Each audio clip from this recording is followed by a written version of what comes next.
Pakita natin yung picture ni Mister. Okay. Ayun po. Ayan, picture.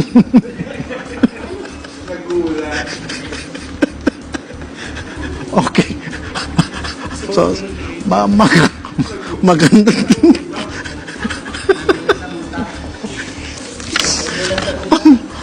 Maganda na nga, ba? Sino ang bigyan ng picture na yan? Ako po.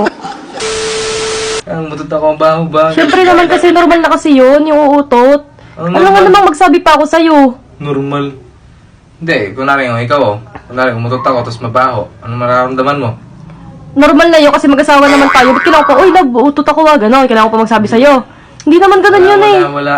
Basta nakakainis, sobrang baho pa. Di ko maintindihan kung anong, di ko maintindihan kung anong amoy. Pakinggan mo muna ako. Pakinggan mo. Ibang tao, turing mo sa pamilya ako. Nanay ko pumunta Pakinggan doon. mo muna ako. Pumunta ang nanay ko doon.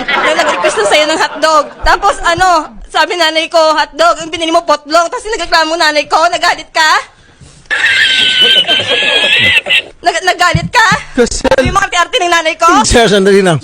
Pinabibili ka ng hotdog, ba't ka bumili ng putlog? Ba't kasi putlog ka sa tali? Ba't kasi putlog bumili mo yung hotdog? Hindi, sir, kasi to her. They believed her statement. Now, would you like to say something? Make a message to our viewers. Mga kababayan ko, hindi po ako narito. You can say in English kasi para maintindihan din ni ano. All my fellow Filipinos, now this is my side. Listen, look, and listen, and learn.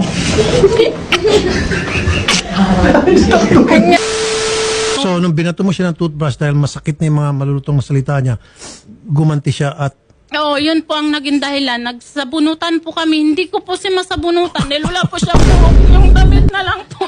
Pwede makapagsalita, sir. Damit na lang po kasi nahawakan ko.